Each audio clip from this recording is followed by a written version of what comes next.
baby কি দিন আহি গ'ল ন কিয় কি হ'লনো কালি মই বজাৰত গৈছিলোঁ ঠিক আছে আচ্ছা আৰু মোৰ মোবাইলৰ ৰিচাৰ্জো চেঞ্জ হৈছিলে চ' মই তোমাক কলো কৰিব পৰা নাছিলোঁ অ'কে সেইকাৰণে দোকান এখনত গ'লোঁ আৰু 400 টকা দি ৰিচাৰ্জটো কৰিব দিলোঁ ঠিকেতো আছে তাৰপাছত কি হ'ল জানা কি কিন্তু মোক ফোন নম্বৰ খোজাই ষ্টাৰ্ট কৰি দিলে হা কোৱাচোন ধুনীয়া ছোৱালীজনী দেখিলে কি এনেকৈ ডাইৰেক্ট নম্বৰ খুজি দিয়ে কিন্তু তোমাৰ গাৰ্লফ্ৰেণ্ডো হ'বলৈ কম চোৱা না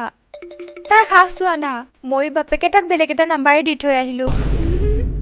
আৰু এতিয়া চাগে সি সেইটো নাম্বাৰতে কল কৰি আছে মই ভাল কৰিলোঁ নে বেবী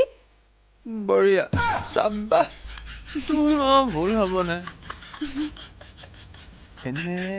ৰিচাৰ্জটো হ'লনে ৰিচাৰ্জটোৱে কিন্তু এতিয়ালৈ নাই নাই হোৱা ন সেই মানুহটোৱে ফৰ্ট নেকি কেনেবাকে ব'লাচোন তুমি দম এটা দি থৈ আহিবা মানুহটো ফৰ্ড নহয় এতিয়া চোৱা তুমি যদি যোৱা তোমাৰ প্ৰব্লেম হ'ব কাৰণ তুমিতো ভুল নম্বৰটো দি বাচি আহিছা এতিয়া যদি যোৱা আকৌ শুদ্ধ নম্বৰটো বিচাৰিব পাৰে সেইটো হয় হ'ব ৰিচাৰ্জটো হ'ব লাহে লাহে হ'ব আহি আছে চাগে বাটত আছে তুমি ভুল নম্বৰ দি থৈ আহিছা নহয় আহিব তুমি টেনশ্যন নল'বা